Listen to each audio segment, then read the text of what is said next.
Dear students, welcome to this very second lecture of our fluid mechanics series.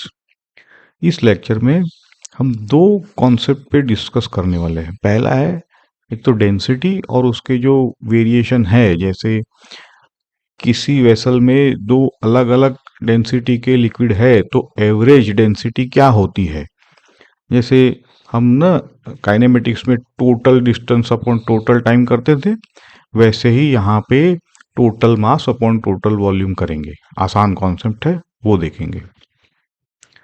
और जैसे kinematics में वहाँ पे हार्मोनिक मीन और अरिथमेटिक मीन आता था, वैसे ही यहाँ पे भी हार्मोनिक मीन और अरिथमेटिक मीन आता है।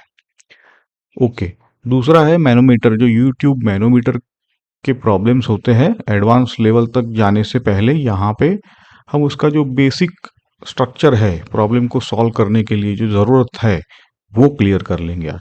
चलो तो शुरू करते हैं। तो देखो, ये रोड मैप है हमारा। हम पहले तो समझेंगे डेंसिटी की बेसिक डेफिनेशन, फिर रिलेटिव डेंसिटी या स्पेसिफिक ग्रेविटी जिसको कहते हैं, फिर आएंगे हम एवरेज डेंसिटी पे, फिर है ना, फिर उसके बाद मिक्सचर है अगर तो उसकी डेंसिटी कैसे निकाली जाती है। फिर है पार्ट बी में हम मैनोमीटर, जो यूट्यूब मैनोमीटर कहते हैं, उसके 3 प्रॉब्लम करेंगे। जहाँ पे देखो, यहाँ पे आप जो प्रॉब्लम्स है उसका बिग पिक्चर देखो।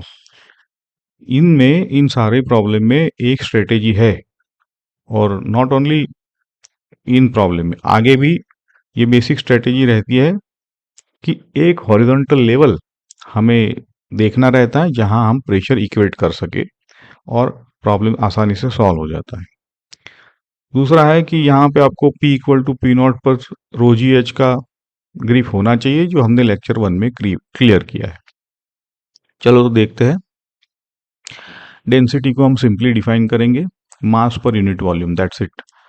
और उसकी फॉर्मूला है rho equal to M by V. ठीक है।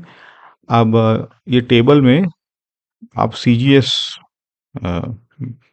वैल्यू भी देखो कि वो ग्राम पर सेंटीमीटर क्यूब है, जबकि हमारा एसआई केजी पर मीटर क्यूब होता है ना। और कन्वर्जन के लिए 1 ग्राम पर सेंटीमीटर क्यूब मतलब 10⁻³ केजी पर मीटर क्यूब। ठीक है। अब ये आसान कन्वर्जन है, याद भी रहता है। तो इसी से निकल के आता है कि वाटर हमारी 1000 केजी पर मीटर क्यूब है, तो 1 ग्राम पर सेंटीमीटर क्यूब होता है ना। मर्क्यूरी 13.6 टाइम्स हैवियर है, तो उस हिसाब से ग्लिसरीन देख लो आप, ये टेबल है, टिपिकल वैल्यूज है। एयर का जैसे 1.29 केजी पर मीटर क्यूब एट एसटीपी, मतलब स्टैंडर्ड टेम्परेचर और प्रेशर कंडीशन। दूसरा है कि ये जो डेंसिटी है ना, वो टेम्परेचर के साथ वेरी होता है। जैसे हम लिक्विड के लिए हमारा टेम्परेचर जैसे राइज होगा, डेंसिटी डिक्रीज होगी। लेकिन अगर एयर है या गैस है, तो जैसे टेम्परेचर राइज होगा, डेंसिटी विल इंक्रीज, है ना। इट डिपेंड्स, वो दिया जाएगा आपको, but you have to careful. एक है, बाद में देखेंगे, अपने आपने इसमें भी देखा होगा वाटर एनोमली में, कि मैक्सिमम डेंसिटी उसकी 0 पे नहीं होती है ना, 4 डिग्री सेंटीग्रेड पे होती है। तो ये आपको थर्मल प्रॉपर्टी से पता है। चलो आगे बढ़ते हैं। अब इसमें रिलेटिव डेंसिटी क्या है, कि it is simply defined as density of substance by density of water. मतलब हम वाटर के रेफरेंस में सारी डेंसिटी देखते हैं, तो उसे रिलेटिव डेंसिटी कहा जाता है। जैसे अगर वाटर की डेंसिटी, रिलेटिव डेंसिटी तो 1 हो जाएगी, तो एच जी की रिलेटिव डेंसिटी 13.6, मतलब वो वाटर के कंपैरिजन में 13.6 गुना ज़्यादा हैवी है। ठीक है। और इसका कोई डायमेंशन नहीं है रिलेटिव डेंसिटी का। अब आते हैं एवरेज डेंसिटी की। तो जैसे बेसिक है एवरेज डेंसिटी में total mass upon total volume, ये हमें तय कर, ये फिक्स है। अब देखो, पहला वेरिएंट है कि अगर दो लिक्विड मास के बेसिस पे, मतलब उनका मास सेम है ना, बट अलग अलग वॉल्यूम ऑक्यूपाई करेंगे वो, तो ऐसे में एवरेज डेंसिटी कैसे निकालेंगे। तो हमने ऊपर देखो टोटल मास किया है, और नीचे देखो टोटल वॉल्यूम किया है ना, V1 प्लस V2 है नीचे।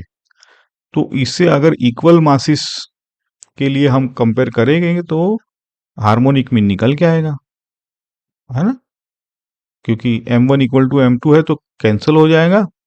फिर आप आसानी से देख सकते हो।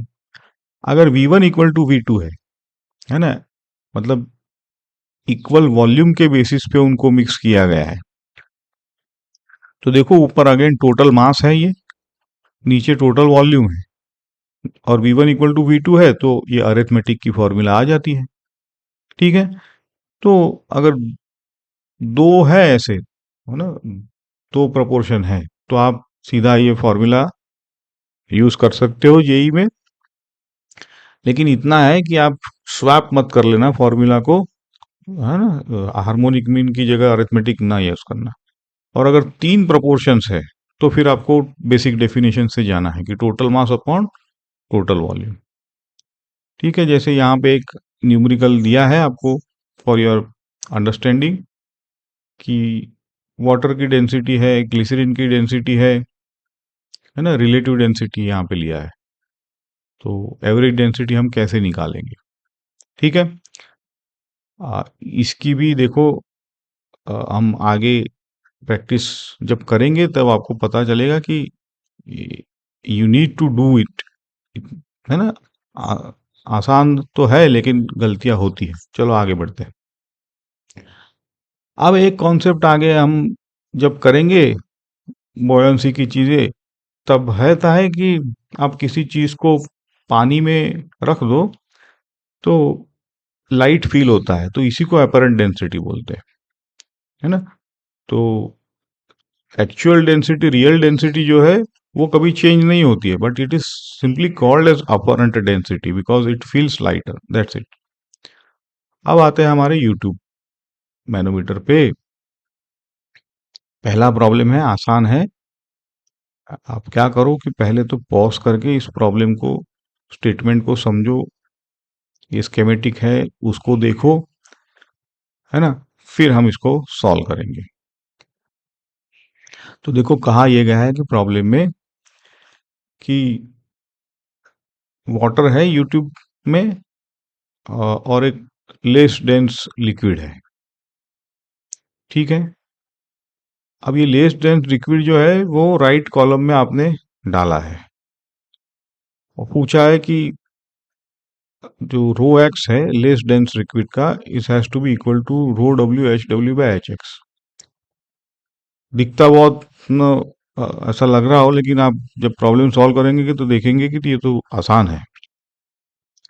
देखो जैसे स्ट्रेटेजी क्या रहेगी इसमें कि जो हॉरिजॉन्टल है डेटम फाइंड करना है ना। अब इनसाइड द वाटर लेवल कहाँ है, क्योंकि आप पता चलेगा हम क्यों ऐसा। यहाँ पे आपका प्रेशर एक होगा, है ना, क्योंकि देखो हॉरिजॉन्टल लाइन है और हमने वाटर लिया है, तो है ना। अ, यहाँ पे आपको बता ही देता हूँ मैं क्या होता है कि आप ये जो यहाँ येलो लाइन दी है डी ए, वो ऐसी लाइन चूज करो कि जो डेंसर लिक्विड है ना उसी में आपको ये लाइन ड्रॉ करनी है। अब गिवन प्रॉब्लम में डेंसर लिक्विड कौन सा है, वाटर है, तो इसीलिए हमने वाटर में ये लाइन ड्रॉ कर दी। हम समझे आप। अगर मर्क्यूरी होता तो वो डेंसर होता, और यहाँ पे डेंसर लिक्विड हमेशा नीचे बैठता है, ये लॉ है, नेचुरल लॉ है कि नहीं। तो यहाँ पे डेंसर वाटर था, इसलिए वाटर में हमने लाइन ड्रॉ कर दी, है ना, ये ट्रिक समझ लो। अब क्या करेंगे कि प्रेशर को इक्वेट करेंगे, जैसे P D equal to P A, क्योंकि हॉरिजॉन्टल लाइन है, और पी डी क्या होता है, पी एटमॉस्फेयर प्लस रो जी एच। बस यही चीजें हैं, बाकी तो फिर अपने आप सब बैठ जाएगा। रो एक्स जो भी है, एच डब्ल्यू और एच एक्स अगर दिया है तो ठीक है, नहीं तो आप उस हिसाब से, बट अल्टीमेटली यही है कि यहाँ पे आपको क्या दिया है क्या नहीं दिया है उस हिसाब से वो निकल के आएगा। ये तो जनरल प्रॉब्लम है। ओके, देखो यहाँ पे इक्वेट करते हैं प्रेशर्स डी और ए पे। अगर इक्वेट करें तो पी ए, मतलब राइट कॉलम में देखो पी एटमॉस्फेयर प्लस रो जी एच करेंगे, तो उसका रो यहाँ पे थोड़ा सा, वहाँ पे रो एक्स होना चाहिए और एच एक्स होना चाहिए, क्योंकि राइट कॉलम है ना, वो ए राइट कॉलम में दिखा है। नेवर माइंड, डी में अगर आप लगाए तो P atmosphere plus rho W H W होना चाहिए, but it doesn't make any difference we see, because once you equate the problem is simple, क्योंकि वैसे भी इक्वेट करना है। तो हमें यहाँ से डेंसिटी जो पूछी थी कि अननोन लिक्विड की, rho x equal to rho W H W upon H x आ जाता है ना।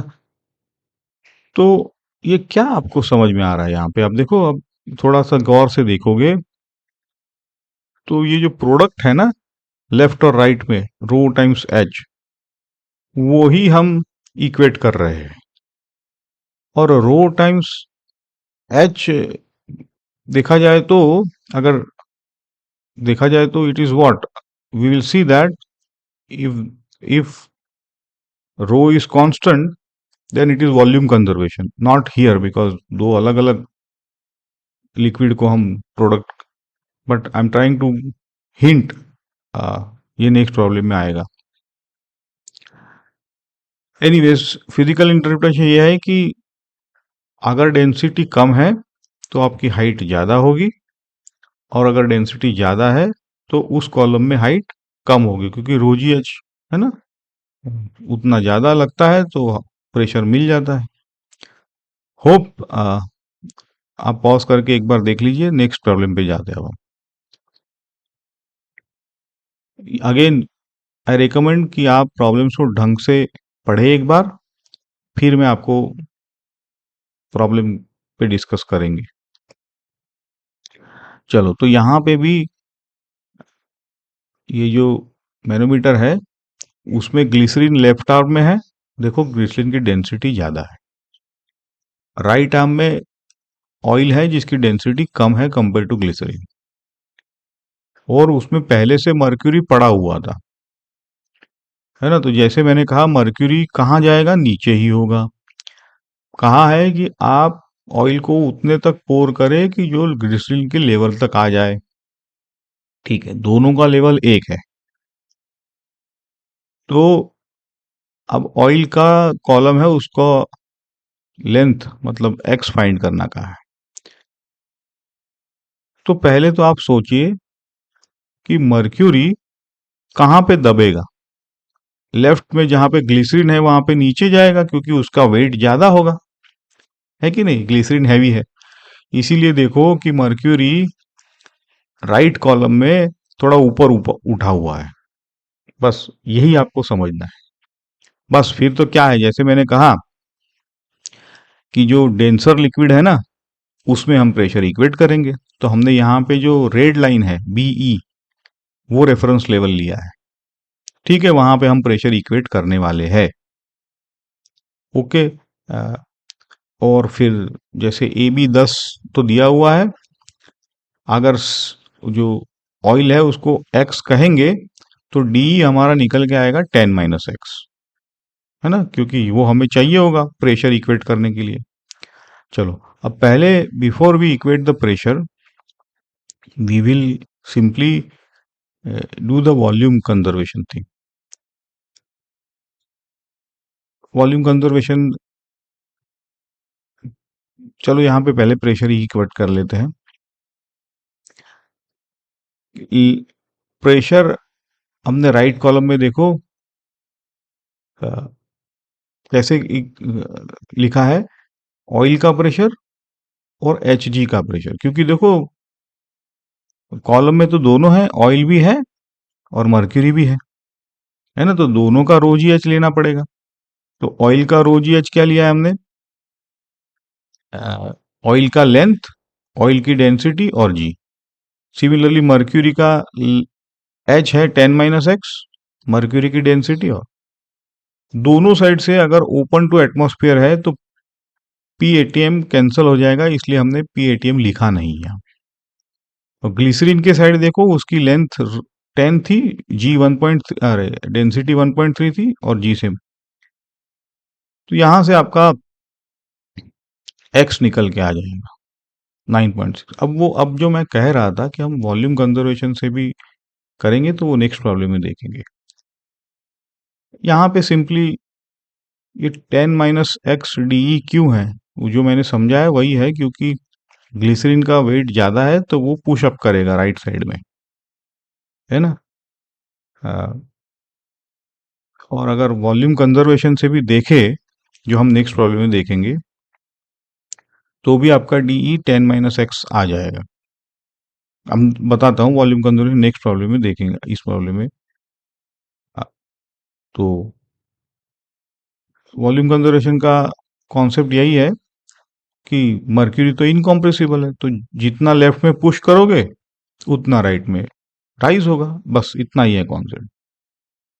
चलो अब इस प्रॉब्लम में वो देखते हैं एक्चुअल।